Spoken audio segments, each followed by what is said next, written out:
देख रहे हैं, मैं इमरान खान हूं। मैंने जो आखिरी वीलॉग किया था वो 10 मई 2023 को किया था और आज जो है वो 30 जनवरी 2024 है। यानी इतनी लंबी छुट्टी के बाद दोबारा आपसे बात हो रही है।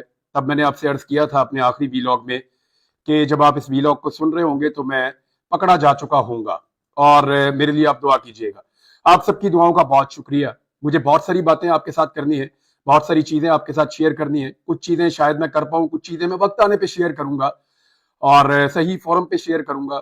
लेकिन आगे बढ़ना चाहिए और हमें अभी इस वक्त जरूरत है अपडेट करने की। मैं आप सबसे माजरत चाहता हूं कि एक बड़ी लंबी छुट्टी थी, बहुत सारा काम मैं नहीं कर पाया। स्पेशली मुझे अफसोस रहेगा कि जो कुछ फलस्तीन में हुआ, गजा में, उसको मैं रिपोर्ट नहीं कर पाया। मैंने और दोस्तों को भी कहा, उसका मुझे बहुत दुख है और इंशाल्लाह आने वाले दिनों में मैं रिपोर्ट करूंगा।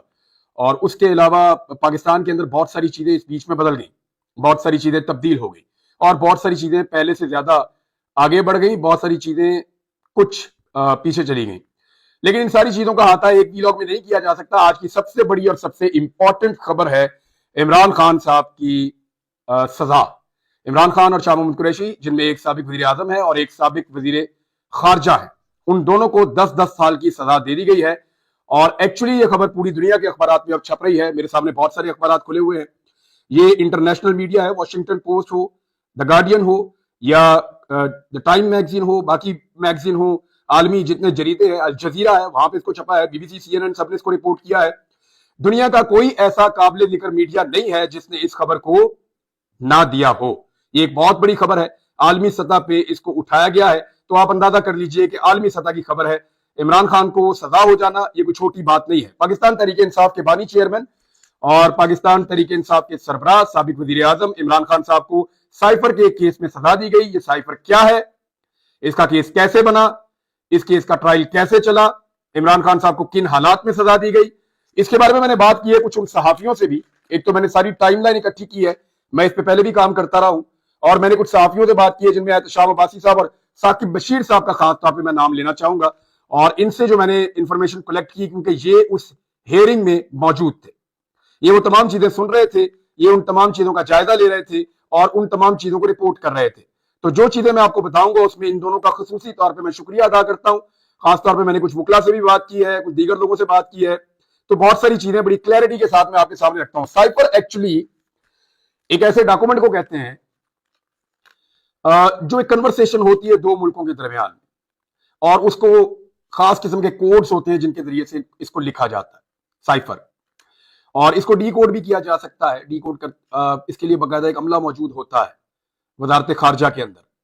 लगभग दर्जनों की तादाद में इन लोगों की अपॉइंटमेंट्स होती है।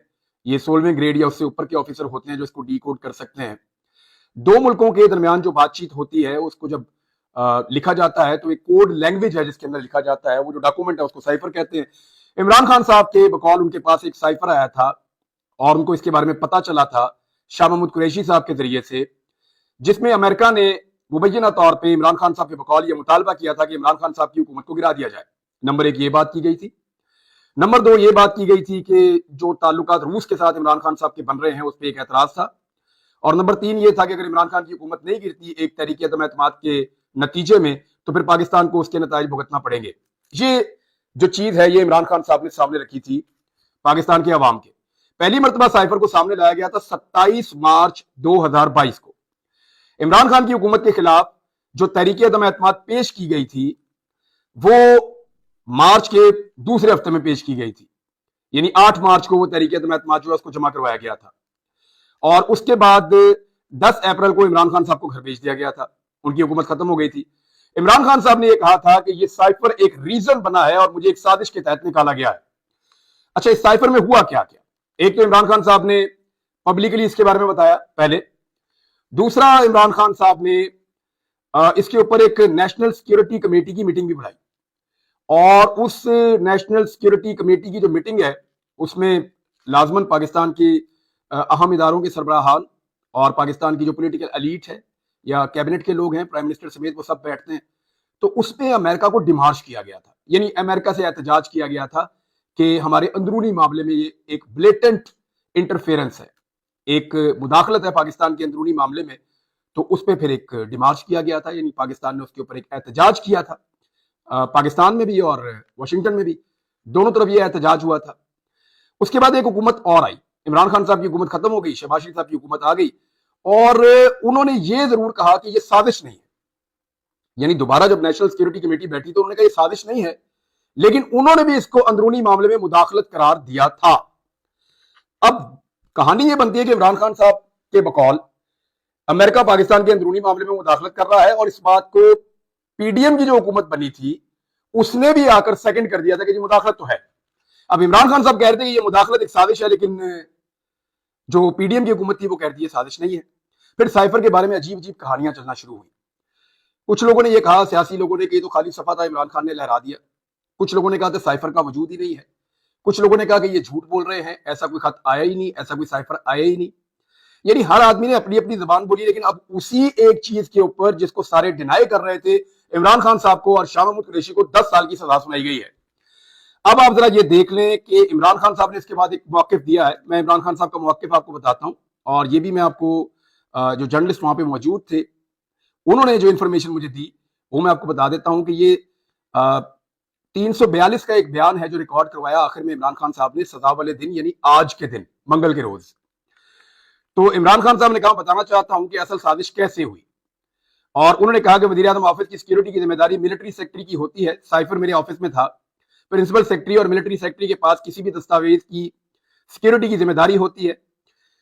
3.5 साल के दौरान बतौर वज़ीर आज़म सिर्फ एक दस्तावेज गायब हुई जो साइफर था। साइफर की गुमशुदगी पर मैंने मिलिट्री सेक्रेटरी ब्रिगेडियर अहमद साहब से पूछा इसकी इंक्वायरी करें, और उसके बाद उन्होंने कहा, इमरान खान साहब ने इसमें साबिक आर्मी चीफ जनरल बाजवा पर इल्जाम भी लगाया, और उन्होंने कहा कि जनरल बाजवा साइफर मामले से डरे हुए थे, और ब्रिगेडियर अहमद मेरे पास आए और उन्होंने कहा कि इंक्वायरी की है, साइफर का कोई सबूत नहीं मिला। 2 करोड़ 30 लाख वोटों से मुंतखब वज़ीर आज़म को निकाला गया। इतने वोट इमरान खान साहब ने कहा कि मैंने लिए थे और मुझे निकाल दिया गया। इस साजिश में इमरान खान साहब के बकौल वो कह रहे हैं कि साबिक आर्मी चीफ जनरल बाजवा और डोनाल्ड लू शामिल थे। कोई भी वज़ीर आज़म होता तो इस साजिश के खिलाफ आवाम में चला जाता, मैंने भी वही किया। और उसके बाद उन्होंने कहा कि शहबाज शरीफ और नवाज शरीफ जो हैं उनको फिर लाया गया, उनकी हुकूमत बनाई गई, हुसैन हक्कानी को हायर किया गया। हुसैन हक्कानी ने हमेशा अमेरिका में पाकिस्तान के खिलाफ लॉबिंग की है, पाकिस्तान आर्मी के खिलाफ लॉबिंग की है। मेमो गेट स्कैंडल में आसिफ अली जरदारी को रेस्क्यू किया था। मुझे गिराने के लिए हुसैन हक्कानी ने अमेरिकी हुकूमत से लॉबिंग की। मेरी हुकूमत गिराने के लिए हुसैन हक्कानी को $35,000 दिए गए। हुसैन हक्कानी से ट्वीट करवाई गई कि इमरान खान अमेरिका के खिलाफ है, जबकि उस वक्त के आर्मी चीफ जनरल बाजवा अमेरिकी हामी हैं। हुसैन हक्कानी ने जनरल बाजवा के कहने पर मेरे खिलाफ लॉबिंग की है, ये इमरान खान साहब ने इल्जाम लगाया। और उन्होंने कहा कि उसके बाद हमारे इत्तेहादियों को तोड़ा गया, और उसके बाद इमरान खान साहब ने कहा कि मैंने जनरल बाजवा से राब्ता किया और उनको आगाह किया। उन्होंने कहा ऐसा कोई मंसूबा नहीं है, और मैंने उनको ये आगाह किया कि ये सब कुछ किया जा रहा है। यानी इमरान खान साहब ने उस वक्त क्योंकि वो उस वक्त वज़ीर आज़म थे तो उनके बकौल वो राब्ते में थे। फिर उसके बाद असद उमर, शाह महमूद कुरैशी और परवेज खटक शामिल थे। एक कमेटी भी बनाई गई, इमरान खान साहब ने कहा, लेकिन इमरान खान साहब के बकौल उनको एक धमकी दी गई कि 12 साल के लिए अंदर कर दिया जाएगा उनको, और ये धमकी उनके बकौल और शाह महमूद कुरैशी साहब ने ये वहां पे इस ट्रायल के दौरान क्लेम किया कि ये धमकी जो है, और ये रिपोर्ट भी हुई है, सोशल मीडिया पे भी रिपोर्ट हुई है, और मुझे क्योंकि जर्नलिस्ट हैं, क्रेडिबल जर्नलिस्ट हैं, वो ये बात कर रहे हैं तो मैं आपको ये बात सुना देता हूँ। उन्होंने कहा जी कि जनरल बाजवा ने मुझे धमकी दी थी कि अपनी सिमत दुरुस्त करो वरना 12 साल के लिए अंदर चले जाओगे। अच्छा, उसके बाद जी वो कह रहे हैं कि रूस के दौरे से कबल मेरी जनरल साहब से बात हुई थी, ये दौरा बहुत अहमियत का हामिल था। जनरल साहब ने मुझे यकीन दिलाया कि रूस से दौरे से मुताल्लिक तमाम कमांडर से बात हुई है। 3 दिन बाद जब रूस से वापस आया तो शाह महमूद कुरैशी ने मुझे साइफर के पैगाम से आगाह कर दिया। मेरे लिए हैरानकुन बात थी। अच्छा, अब ये सारी वही चीज है जो इमरान खान साहब पहले बताते रहे हैं। अब आ जाए आप इस बात के ऊपर कि 22 और 23 मार्च को इस्लामाबाद में ओआईसी कॉन्फ्रेंस थी। ओआईसी कॉन्फ्रेंस खत्म होने पर मैंने अवाम को साइफर के बारे में बताने का फैसला किया, और अब बात वहीं आ जाती है जहां पे इमरान खान साहब ने पब्लिक को पब्लिकली बताया कि एक धमकी आई है। उस वक्त इमरान खान साहब ने मुल्क का नाम नहीं लिया था गालिबन, उन्होंने कहा था एक धमकी आई है और मेरी हुकूमत गिराने के लिए एक साजिश की जा रही है। ये इमरान खान साहब का जो है वो एक क्लेम था। अच्छा, इमरान खान साहब ने कहा कि मैं अवाम के पास जाना चाहता हूं। इस वक्त मईशत डूब रही थी, महंगाई रिकॉर्ड 38% पर थी, ग्रोथ रेट 6.17% से गिरकर मनफी में चली गई। ये इमरान खान साहब की हुकूमत गिरने के बाद मईशत के साथ क्या हुआ, इस पर हम एक अलग वीलॉग करेंगे। मैं आपको कंपैरेटिव एनालिसिस बताऊंगा जो आपको भी अब पाकिस्तान का मीडिया अनफॉर्चुनेटली नहीं बता रहा, बहुत सारे और बखेड़े हैं ان میں وہ پھنسے ہوئے ہیں. ہم آپ کو بتائیں گے کہ عمران خان صاحب اکانومی کو کہاں چھوڑ کے گئے تھے, اور پی ڈی ایم کی جو حکومت ہے نواز شریف صاحب کی, شہباز شریف صاحب کی وزارت عظمیٰ میں, وہ اکانومی کو کہاں چھوڑ کر گئی ہے. بھارت عمران خان صاحب کو 10 سال کی سزا سنا دی گئی ہے. یہ سزا کس طریقے سے سنائی گئی, اس پہ جب میں نے فیکٹس اکٹھے کیے تو کچھ حیرت انگیز چیزیں ہیں جو میرے سامنے آئی. ایک تو یہ ہے کہ 15 اگست کو عمران خان صاحب کو جب گرفتار کیا گیا تو 5 اگست کو وہ گرفتار ہوئے, اور اس کے بعد عمران خان صاحب کی گرفتاری ڈال دی گئی سائفر کیس میں بھی. ان کو گرفتار کیا گیا تھا توشہ خانہ کیس میں. جب توشہ خانہ کیس میں ضمانت ہوئی عمران خان صاحب کی, تب معلوم ہوا اگست کے بالکل آخر میں کہ ایکچولی عمران خان صاحب کی گرفتاری ڈلی ہوئی ہے پہلے سے ہی سائفر والے مقدمے میں بھی. اور اس کے بعد عمران خان صاحب کا ٹرائل شروع ہوتا ہے. پہلے یہ ٹرائل جو ہے اس کو ان کیمرہ رکھا جاتا ہے, اور اس ٹرائل کے اندر جس طرح سے جیل میں ٹرائل ہوا اس کو چیلنج کیا گیا ہائی کورٹ کے اندر. ہائی کورٹ نے کہا کہ جیل میں ٹرائل جو بھی ہوا ہے 29 اگست سے 21 نومبر تک اس کو کالعدم قرار دیا جاتا ہے, اس لیے کہ وہ انصاف کے تقاضوں کے مطابق نہیں ہوا, جو ڈیو پروسیس ہے لا کا اس کے مطابق نہیں ہوا, وہ کالعدم ہو گیا. اور اس کے بعد دوبارہ ہائی کورٹ نے ایک مرتبہ پھر یہ حکم دیا کہ جو 13 دسمبر کے بعد سے لے کر 9 گواہان کے بیانات قلم بند کیے گئے تھے یا ان کے بیانات لیے گئے تھے, وہ بیان بھی کالعدم قرار دے دیے ہائی کورٹ نے. اور وہ اس لیے دے دیے کہ وہ بھی ان کیمرہ کیے جا رہے تھے, تو اس کی کوئی گنجائش نہیں ہے. ایک اوپن ٹرائل کا کہا گیا کہ اوپن ٹرائل کیا جائے عمران خان صاحب کا. اب شروع ہوتا ہے اوپن ٹرائل. اس اوپن ٹرائل کے اندر 3-4 گواہیاں بڑی امپورٹنٹ ہیں, ان میں ایک گواہی جو ہے اعظم خان کی بھی ہے. 4 چیزیں ہیں جو لوگ یہ رپورٹ کرتے رہے ہیں سائفر کا کیس, ان کے مطابق 4 چیزیں, 4 امپورٹنٹ چیزیں, وہ چاروں میں آپ کو بتا دیتا ہوں. نمبر 1, جو عمران خان صاحب پہ بڑے الزامات ہیں وہ آپ کے سامنے رکھتا ہوں, پھر میں آپ کو بتاتا ہوں کہ اس پہ صحافیوں کی رائے کیا ہے یا وکلا کی رائے کیا ہے. نمبر 1, سائفر جو ہے وہ عمران خان نے جو لہرایا پیپر جلسہ گاہ کے اندر 27 مارچ کو, وہ سائفر تھا, لہذا یہ ایک غلط حرکت ہے. پہلا تو ایلیگیشن یہ ہو گیا. دوسرا ایلیگیشن یہ ہے کہ سائفر کا جو کانٹینٹ ہے عمران خان صاحب نے اس کو پبلک کر دیا. 2 الزامات ہو گئے. تیسرا یہ ہو گیا کہ عمران خان صاحب نے سائفر کو واپس کرنا تھا, انہوں نے سائفر کو گم کر دیا. 3 ایلیگیشن ہو گئے. چوتھا ایلیگیشن لگا کہ اس کو عمران خان صاحب نے مس یوز کیا ہے سائفر کو. یہ 4 ایلیگیشن ہیں جو عمران خان صاحب کے اوپر اس کیس میں لگے ہیں. اب جو لوگ اس کو رپورٹ کر رہے تھے, 2 صحافیوں کو میں نے نام لیے, میں نے کچھ اور سے بھی بات کی ہے جو لوگ کورٹس کو کور کرتے ہیں, تو ان لوگوں کا یہ کہنا ہے کہ جناب یہ جو 4 الزامات ہیں یہ چاروں میں سے ایک بھی ثابت نہیں ہوا. نمبر 1 یہ ہے کہ اعظم خان صاحب کے سٹیٹمنٹ کے اوپر پہلے انحصار کیا گیا. اعظم خان پرنسپل سیکرٹری تھے عمران خان صاحب کے جب عمران خان صاحب پرائم منسٹر تھے. ان کے ایک بیان کے اوپر انحصار کیا گیا کہ انہوں نے کہا کہ عمران خان نے جلسہ گاہ میں سائفر کی کاپی لڑائی ہے, سائفر کو لہرایا, سائفر دکھایا. اب تھوڑے دن پہلے وہ اپنے بیان کے اندر اس کو بدل گئے اور انہوں نے آ کر کہا کہ نہیں, مجھے نہیں پتا کہ اس کاغذ کے اندر کیا تھا, میں نہیں جانتا کہ وہ سائفر تھا یا کچھ اور تھا. تو یہ جو چیز ہے یہ ایک ڈیفرنٹ چیز ہوئی ہے, اور یہ جو ایلیگیشن ہے کہ وہ سائفر تھا یا خالی صفحہ تھا یا کچھ اور تھا, اس کے اوپر اب کوئی ثبوت, کیونکہ عدالت نے ثبوت کے اوپر سزا دینی ہے, کوئی ثبوت یا کوئی ایسی سالڈ چیز موجود نہیں ہے. دوسرا, سائفر کا کانٹینٹ پبلک کر دیا, یعنی کیا واقعی جو عمران خان صاحب نے کہا اس سائفر کے اندر وہی لکھا ہوا تھا؟ ابھی تک کسی بھی گواہ نے یہ بات کنفرم نہیں کی, بقول ان صحافیوں کے کسی بھی گواہ نے یہ بات کنفرم نہیں کی کہ سائفر کے اندر جو لکھا ہوا تھا عمران خان نے وہی بولا, اور وہ کانٹینٹ کو کنفرم کر رہے ہیں, کیونکہ کانٹینٹ کنفرم ہوگا تب یہ ڈیٹرمن ہوگا کہ عمران خان نے وہی کانٹینٹ پبلک کیا یا نہیں کیا. دوسرا انہوں نے یہ کہا.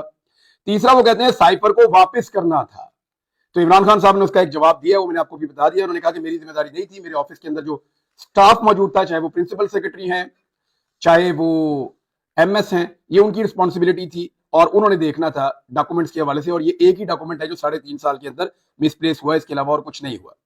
تو مس یوز سائفر کا تو تبھی ہوتا جب یہ اوپر والے آپ کے چیزیں جو ہیں یہ درست ثابت ہو جاتی. تو یہ چاروں ایلیگیشنز ہیں جو لوگ اس کو رپورٹ کرتے ہیں, انہوں نے کہا ہمیں بہت عجیب لگا. اب آ جائیں اس ٹائم لائن کی طرف کہ اس کیس کو کتنی اجلت میں اور کس طریقے سے چلایا گیا. نمبر 1 تو یہ ہے کہ عمران خان صاحب کے وکلا کی تاخیر کی وجہ سے معاملہ آگے رکا ہوا تھا, اور اس پہ جو جج صاحب تھے, جج صاحب نے یہ کیا, جج ابو الحسنات صاحب, انہوں نے یہ کیا کہ موقع دے دیا سرکاری وکلا کو کہ وہ عمران خان صاحب کا ڈیفنس کریں, اور اس پہ عمران خان صاحب نے اور شاہ محمود قریشی صاحب نے دونوں نے پروٹیسٹ بھی کیا. لیکن اب یہ صحافیوں کا کہنا ہے کہ ہمیں پتا چلا اچانک کہ ہم اس کو ایکسپیکٹ نہیں کر رہے تھے کہ ایسا ہوگا. وہ کہتے ہیں ہمیں اچانک پتا چلا کہ گواہان کے اوپر جرا ہو رہی ہے اور وہ جرا کر رہے ہیں سرکاری وکلا، اور پاکستان تحریک انصاف کے وکلا کو موقع نہیں مل رہا۔ پھر پاکستان تحریک انصاف کے وکلا بھی آ گئے اگلے دن، اور انہوں نے آ کر کہا عدالت میں کہ جی ہم اس عدالت کے اوپر عدم اعتماد کرتے ہیں، ہماری موجودگی میں کیسے سرکاری وکلا جرا کر سکتے ہیں۔ تو جج صاحب نے دوبارہ سرکاری وکلا کو ہی موقع دیا، یہ کہتے ہوئے کہ کیونکہ آپ نے میری عدالت میں عدم اعتماد کر دیا ہے لہذا آپ میری عدالت میں اب جرا نہیں کر سکتے۔ مجھے جو انفارمیشن ملی اس کے مطابق یہ ہے، اب سرکاری وکلا جرا کر رہے ہیں، عمران خان صاحب کے وکلا کھڑے ہیں۔ یہ کیونکہ میں نے بار بار کنفرم کیا کہ کیا یہ سچ ہے کہ عمران خان صاحب کے وکلا کی موجودگی میں سرکاری وکلا جو ہیں وہ جرا کر رہے تھے گواہان سے، حالانکہ یہ حق عمران خان صاحب کے وکلا کا ہونا چاہیے تھا۔ اس پہ عمران خان صاحب نے اور شاہ محمود قریشی صاحب نے تحریری طور پہ پروٹیسٹ بھی کیا اور اس کے بارے میں کہا بھی، تو اس پہ مجھے کنفرم کیا گیا کہ ایسا ہوا۔ اور جب عمران خان صاحب کے وکلا نے بار بار انٹرپشن کی تو جج صاحب اٹھ کر چلے گئے۔ جج صاحب ایک دوسرے کمرے میں گئے، 3 صحافیوں کو پیغام آیا کہ آپ سے ایک بات کرنی ہے، ذرا کام ہے، آپ سائڈ پہ آ جائیں۔ 3 صحافیوں کو دوسرے کمرے میں پہنچایا گیا اور سرکاری وکیل بھی دوسرے کمرے میں پہنچے، اور ساتھ ہی ساتھ گواہان کو وہاں پہ جرا کرنا شروع کر دیا گیا۔ اور اچانک پولیس آتی ہے، عمران خان صاحب کو اور شاہ محمود کو کہتی ہے کہ آپ اس کمرے میں آ جائیں، وہاں پہ جو ہے وہ جرا ہو رہی ہے اور قانون کی کارروائی آگے بڑھ رہی ہے۔ عمران خان صاحب نے جانے سے انکار کر دیا، جبکہ شاہ محمود قریشی صاحب وہاں پہ چلے گئے کہ ون سائیڈڈ کارروائی نہ ہو جائے۔ تو اس طرح سے یہ جرا مکمل کی گئی ہے۔ اس کی ویسے کوئی مثال تو نہیں ملتی، بہت عجلت میں بڑا سپیڈی قسم کا، طوفانی قسم کا یہ ٹرائل ہوا ہے عمران خان صاحب کا، لیکن اس میں بہت سارے لکوناز رہ گئے ہیں۔ میں نے جن قانونی ماہرین سے بات کی یا میں نے جن رپورٹر سے بات کی، ان کے مطابق اس میں اتنے زیادہ قانونی سکم ہیں کہ اس کیس کے اندر عمران خان کو یہ سزا ہے یہ فوری طور پہ منسوخ ہو جائے گی، معطل ہو جائے گی۔ سزا کیسے سسپینڈ ہوگی؟ اس میں 2 چیزیں ہوں گی۔ پہلے عمران خان صاحب کی سزا سسپینڈ ہوگی اور اس کے بعد عمران خان صاحب کی ضمانت ہوگی۔ یہ دعویٰ کیا ہے میرے ذرائع نے، جو رپورٹرز بھی ہیں اور جو قانون دان بھی ہیں، ان کا یہ کہنا ہے کہ یہ 1-1.5 مہینے کا پروسیجر زیادہ سے زیادہ لگ سکتا ہے، لیکن یہ کیس ٹھہرے گا نہیں۔ اور جو آئینی ماہرین ہیں، قانونی ماہرین ہیں، اسپیشلی جو اس قسم کے کیسز کو جانتے ہیں، جب میں نے ان سے بات کی انہوں نے کہا جی یہ جو جج صاحب ہے نا، انہوں نے عمران خان صاحب پہ بہت بڑا احسان کیا ہے۔ میں نے کہا جی وہ کیسے؟ انہوں نے تو سزا دیتی 10-10 سال کی، پوری دنیا کے اخبارات میں چھپ گیا۔ انہوں نے کہا جی احسان ایسے کیا ہے کہ اتنی کمزور سزا دی ہے اور اتنی غلطیاں چھوڑ دی اس بنیادی مقدمے میں کہ یہ جب بھی کسی فورم پہ جائے گا یہ اڑ جائے گا، یعنی یہ بچے گا ہی نہیں، یہ رہے گا ہی نہیں۔ پاکستان تحریک انصاف نے فوری طور پہ اپنے تمام کارکنوں کو پرامن رہنے کی ہدایت جاری کی ہے۔ انہوں نے ہر قسم کے احتجاج سے گریز کرنے کا کہا ہے، اور انہوں نے کہا ہے کہ آپ پورا کا پورا فوکس رکھیں 8 فروری کو انتخابات میں ووٹ ڈالنے پر۔ یعنی کسی بھی سانے سے بچنے کے لیے بہتر یہ ہے کہ کارکن اپنے گھر میں رہیں اور اپنی آواز اٹھائیں اور ووٹ کے ذریعے سے اپنا حق استعمال کریں، اور ووٹ کے ذریعے سے جو وہ تبدیلی لانا چاہتے ہیں، جو بھی کرنا چاہتے ہیں، وہ اس کو کریں۔ اب سائفر کی حقیقت اور سچویشن یہ ہے ناظرین، میں اس میں ایک چیز آپ کو بتا دیتا ہوں کہ پاکستان کی 2 حکومتوں نے، ایک عمران خان کی حکومت نے، ایک شہباز شریف کی یا پی ڈی ایم کی حکومت نے، دونوں حکومتوں نے اس کو پاکستان کے اندرونی معاملے میں مداخلت قرار دیا ہے۔ سادی بات یہ ہے، دونوں حکومتوں نے کہا کہ یہ سائفر پاکستان کے اندرونی معاملات میں مداخلت ہے، اور جس آدمی نے یہ آواز اٹھائی آج اس کو 10 سال کی سزا سنا دی گئی ہے۔ تو یہ تو پاکستان کے اندر پارٹ آف دا گیم ہے، یہ چیزیں تو ہوتی ہیں، لیکن ایک چیز بڑی کلیئر ہے کہ جس طریقے سے یہ کیس چلا ہے یہ آگے ٹھہرے گا نہیں، یہ کسی بھی اپیل میں فارغ ہو جائے گا، یہ جس فورم پہ جائے گا وہاں پہ فارغ ہو جائے گا۔ اور اس کے اندر جو قانون کو جاننے والے ہیں انہوں نے کہا کہ یہ جو جج صاحب ہیں جنہوں نے یہ کیس سنایا، بظاہر پاکستان تحریک انصاف کے لوگ ان کو ایک الگ نظر سے دیکھ رہے ہیں، لیکن یہ ان کا ایک بہت بڑا احسان عظیم ہے جس طریقے سے انہوں نے اس کیس کے اندر غلطیاں چھوڑ دیں۔ یہ کیس یعنی اب تو یہ کیس کا فیصلہ آ چکا ہے نا، تو آپ اس کو اچھا یا برا کہہ سکتے ہیں۔ تو جتنی غلطیاں اس میں چھوڑی گئی ہیں، اس میں عمران خان صاحب کے ساتھ کچھ برا ہونے والا نہیں ہے فیوچر میں۔ اب تک کے لیے اتنا ہی، اپنا خیال رکھیے گا، اپنے چینل کا بھی۔ اللہ حافظ۔